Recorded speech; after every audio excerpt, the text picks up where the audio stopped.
ठानन तीनों लोगों को प्राणियों की परोपकार की भगवान को लेकर था। पृथ्वी लोक में जाकर उन्होंने देखा कि वहाँ लोग तरह तरह के कष्ट भोग रहे हैं और बार बार मृत्यु को प्राप्त होते हैं और हर बार विभिन्न योनियों में जन्म लेकर अपने कर्मों और पापों का फल भोगते हैं। उन सभी दुखी प्राणियों को देखकर नारद सोचने लगा कि उनका कष्ट किस प्रकार दूर हो, किस प्रकार इन्हें दुख से मुक्ति मिले। यह सब सोचते सोचते वह विष्णु लोक में आ गया। वहाँ चार भुजा भगवान विष्णु शेषशैया पे विराजे हुए थे। शंख चक्र गदा व कमल अपने हाथों में धारण किए हुए थे। गले में वरमाला पड़ी थी। नारद जी ने मुगध भगवान से उन्हें देखा, फिर बोले, हे श्री हरि, मन और वाणी से बड़े अनंत शक्तिधारी, मैं आपको प्रणाम करता हूँ। हे प्रभु, आपका न आदि है, न मध्य और न अंत है। आप इससे सर्वात्मा से मुक्त हैं। सर्वात्मा के अधिकार मैं आपको नमस्कार करता हूँ। नारद जी की स्तुति सुनकर भगवान विष्णु ने मुस्कुराकर पूछा, हे नारद, तुम्हारे मन में अवश्य ही कोई ऐसी बात है जिसके कारण तुम यहाँ आए हो। तुम्हारे मन में क्या है, मुझे सब कुछ बताओ।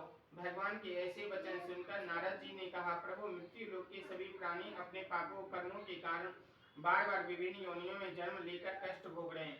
हे भगवान, यदि आप मुझ पर कृपा रखते हैं तो उन प्राणियों को दुख दूर करने का कोई सुगम एवं छोटा उपाय बताएं।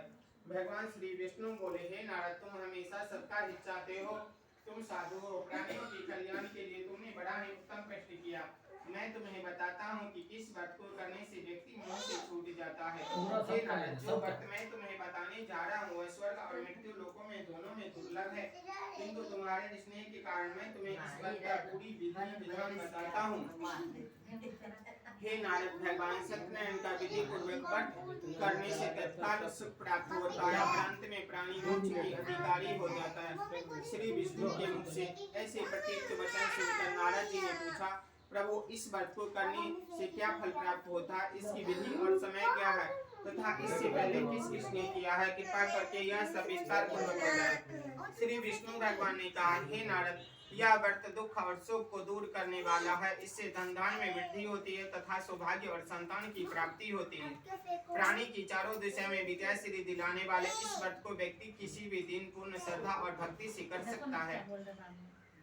सायंकाल धर्म में पूरी आस्था रखते हुए बांधव वंशित किसी ब्राह्मणों के सहयोग से भगवान श्री सत्यनारायण जी का पूजन करना चाहिए।